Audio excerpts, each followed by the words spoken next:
It's just past midnight. Somewhere down the road, torches are coming. A bridegroom is on his way, and 10 young women are waiting for him, lamps in hand. 5 of them are ready. 5 of them are not. By the time this story ends, a door will close, and it will not open again. This is one of the shortest parables Jesus ever told. It has no miracle, no villain, no crowd scene, no dramatic confrontation, just 10 lamps, a delay, and a door. And 2,000 years later, people are still arguing about what it means, what the oil is, why the wise woman wouldn't share, and whether the ending is really as harsh as it sounds. To understand this parable, you first have to understand the world it was told in, because almost nothing about a modern wedding maps cleanly onto it. In first-century Jewish culture, a wedding wasn't a single afternoon ceremony, with a fixed start time printed on an invitation. It was a process, often stretched across an entire year. The engagement itself, called betrothal, was a formal, legally binding stage that could last many months, during which the couple was considered married in a legal sense, even though they hadn't yet begun living together or held the final celebration. The final stage was the part this parable is built around, the bridegroom's procession, after finalizing arrangements, sometimes negotiating final details with the bride's family, sometimes simply waiting out customary timing. The groom, often accompanied by close friends, would set out at last to bring his bride from her family's home to his own, or to the site of the wedding feast. This journey typically happened in the evening, and crucially, its exact timing was often unpredictable. Negotiations could run long. Family customs could delay things. There was no way to know, hours in advance, precisely when the shout would go up announcing that he was near. Because of that uncertainty, it fell to the young women connected to the bride. The parable calls them virgins, and most translations render the word as something like bridesmaids or young companions. To wait near the house, lamps ready, prepared to light the final stretch of the procession the moment word came that the bridegroom was approaching. This wasn't a symbolic gesture. Streets in first-century Judean villages had no public lighting. Without their lamps, the procession into the night would happen in near total darkness. Their oil wasn't decorative. It was function. The lamps themselves matter to the story too. Archaeological finds from this period show small, simple clay oil lamps, not torches, but shallow vessels holding only a modest reserve of olive oil, enough to burn for a limited number of hours before needing to be refilled. A lamp carried out at dusk, expecting an evening arrival, might easily run dry if the wait stretched past midnight. So the wise course of action, the thing any prudent young woman attending such a wedding would know to do, was to bring along a small flask of extra oil, not because she expected a delay, but because she knew she couldn't rule one out. This is the detail the parable hinges on entirely. Not who showed up, not who wanted to be there, but who came prepared for the possibility that on time, and soon, might not be the same thing. It's also worth noting that olive oil in this period wasn't a trivial household item to be topped up casually. It was a genuinely valuable commodity, used for cooking, for medicine, for temple offerings, and for lighting alike. And a family's oil supply represented real, planned for economic value. Carrying extra oil out into the night wasn't simply a matter of grabbing a bit more from an inexhaustible supply. It meant someone had deliberately set aside and transported a reserve they might not end up needing at all. In other words, the wise women's preparation came at a real cost, paid in advance, for a contingency that might never have arrived. That's part of what makes their decision meaningful rather than incidental. They gave up something certain now for the sake of a possibility later. This is the world Jesus placed his parable in, not an abstract morality tale detached from daily life, but a scene his listeners would have immediately and vividly recognized from weddings in their own villages, right down to the specific, practical risk of running out of oil. The story itself, found in the Gospel of Matthew, chapter 25, is remarkably brief, a matter of 13 verses. But every detail in it is doing work. 10 young women go out to meet a bridegroom, each carrying a lamp. The text divides them cleanly into 2 groups. 5 are described as wise, 5 as foolish, and the very next sentence tells us exactly what separates them. Not devotion, not enthusiasm, Not even faith in the traditional sense, but preparation. The wise ones bring flasks of extra oil along with their lamps. The foolish ones bring only the lamps themselves. Enough oil for the weight they expect, but nothing held in reserve for a weight they don't. Then the story does something quietly devastating. It lets time pass, uneventfully, for both groups equally. The bridegroom is delayed. The text doesn't say why, and it doesn't matter why. Hours pass, and all 10 women, wise and foolish alike, grow drowsy and fall asleep waiting. This detail is easy to miss, but it's important. The wise women aren't shown staying awake through willpower or extra spiritual effort. They doze off exactly like the foolish ones do. The difference between the two groups was never about who stayed more alert in the moment. It was entirely about a decision made earlier, before the waiting even began. Then, at midnight, a cry rings out. The bridegroom is coming. All 10 wake at once and scramble to trim their lamps. And it's only now, in that sudden rush, that the foolish 5 discover their oil has run out. Their flames are guttering, dying, and there's nothing left in reserve to refuel them. In a panic, they turn to the other 5 and ask to share. And here the story delivers its second uncomfortable detail. The wise women refuse. Beyond formal theology, this parable has had a long life in art, music, and popular memory, and tracing that afterlife tells us something about which parts of the story different generations found most gripping. In medieval Europe, the wise and foolish virgins became a favorite subject for church sculpture, appearing carved into the facades of cathedrals across France and Germany, often positioned on either side of an entrance. The wise virgins holding upright lamps on one side, the foolish virgins with lamps tipped downward on the other. Visitors walking into these churches were, quite literally, walking through the parable's central choice every time they entered the building. The story wasn't treated as a distant text to be studied. It was built into the architecture of everyday worship. Centuries later, the parable found its way into music. Johann Sebastian Bach's cantata Wachet auf, Ruft uns die Stimme, often translated as Sleeper's Wake, draws directly on this parable's imagery of a midnight cry rousing sleepers to meet an arriving bridegroom, and it remains one of the most performed pieces of sacred music in the world today, still carrying this 2,000-year-old story into concert halls and church services. What's notable is that across all these retellings, stone carvings, cantatas, sermons, hymns, the detail that keeps recurring isn't the wedding feast itself, or even the bridegroom. It's the lamps and the moment of realizing, too late, that they've gone dark. That's the image that has stayed with people across centuries. Long after the specific first-century wedding customs behind it were largely forgotten. The hardest part of this story isn't the running out of oil. It's the ending, and specifically, its refusal to soften. There's no scene of forgiveness here. No last-minute reversal. No door swinging back open once the 5 foolish women explain themselves. No gesture of mercy extended after the fact. And that abruptness seems to be, quite deliberately, the point. The parable isn't gentle about the cost of being unprepared, and many readers across many centuries have found that genuinely uncomfortable to sit with. Uncomfortable enough that entire theological arguments have been built around trying to explain, soften, or contextualize that ending.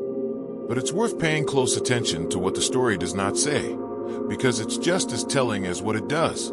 It doesn't say the 5 foolish women were lazy. It doesn't say they were wicked, dismissive, or uninterested in the wedding they'd come to attend. In fact, everything in the story up until the midnight cry shows them behaving identically to the other 5. They go out to meet the bridegroom. They wait through the same long delay. They fall asleep at the same point in the evening. Their failure isn't a lack of desire to be present. It's a lack of preparation for a delay they didn't expect to happen. A very ordinary, very human kind of oversight, rather than a dramatic act of rebellion or unbelief. That distinction is, for many interpreters, the actual emotional core of the parable, and arguably what makes it so unsettling rather than simply harsh. This isn't a story about villains getting what they deserve. It's a story about ordinary people. People who wanted to be there, who showed up, who tried, who nonetheless assumed they had more time to prepare than they actually did. The 5 foolish women aren't punished for what they believed. They're locked out because of what they failed to carry with them, long before the moment that mattered ever arrived. It's this everyday, unglamorous quality that has kept the parable relevant across so many centuries of retelling. It doesn't require a listener to imagine themselves as heroic or villainous. It only asks them to imagine themselves as one of 10 women waiting outside a house at night, uncertain exactly how long the wait will be, and to ask honestly which kind of preparation they'd actually shown up with. 20 centuries after it was first told, this short parable is still doing exactly what it was designed to do, quietly unsettling comfortable assumptions about time.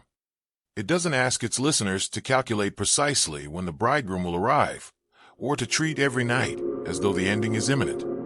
It asks something harder and more sustainable than that, to live as though the wait might reasonably stretch longer than hoped, and to carry enough in reserve for that possibility, rather than packing only for the night a person wishes for. 5 lamps went out, 5 stayed lit, and by the story's own telling, the difference between them was never about who wanted the celebration more, who ran faster, or who knocked louder once the door was already shut.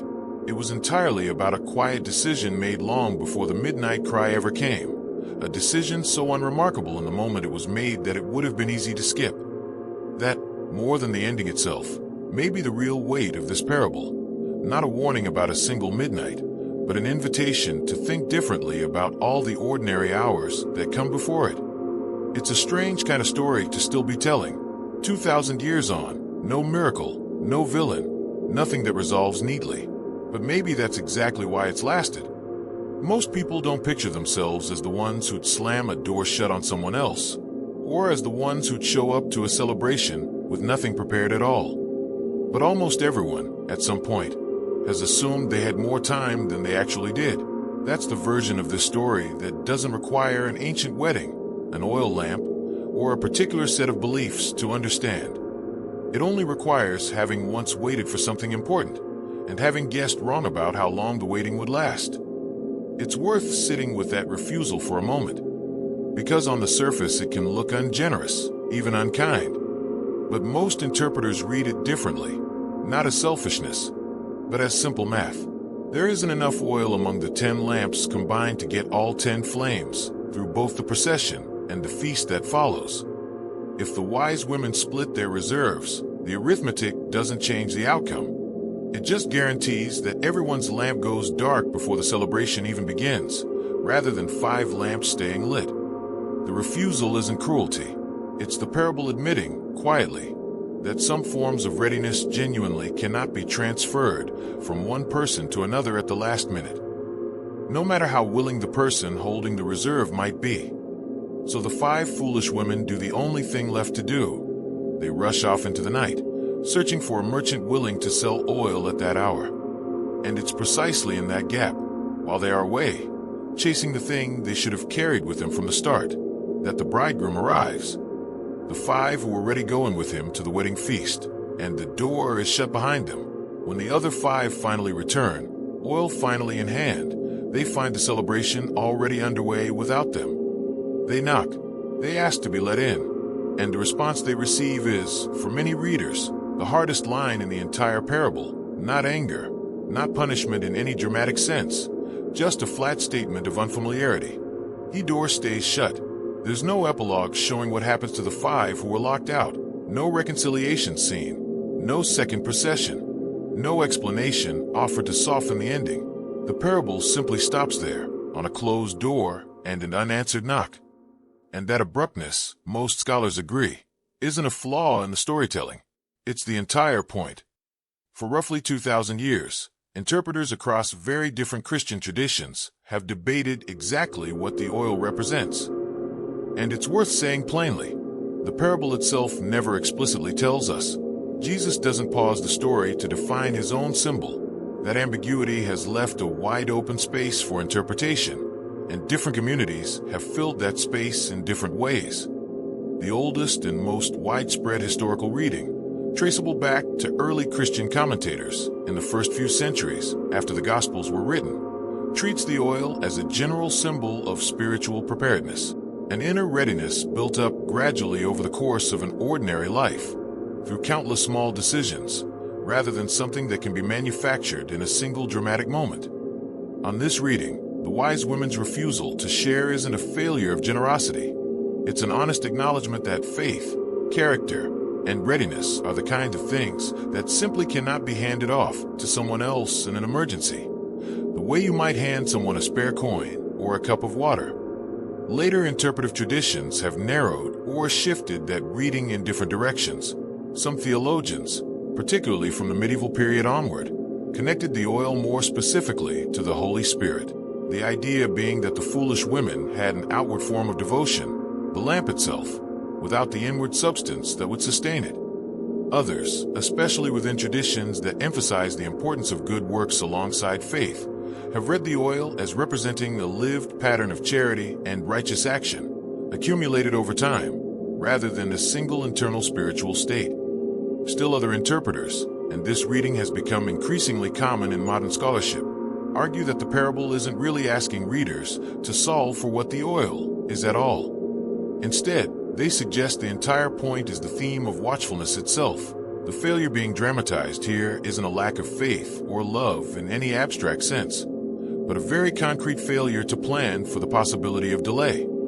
In this reading, the oil is almost beside the point. What matters is the practical, unglamorous work of preparation, sustained over an uncertain length of time, rather than a single visible act of devotion in the moment it's needed. What nearly every interpretive tradition agrees on, despite their differences, is the parable's placement within the larger structure of Matthew's Gospel. This story doesn't stand alone. It comes in the middle of a longer block of teaching, delivered by Jesus shortly before his arrest, about being ready for an uncertain and undetermined future.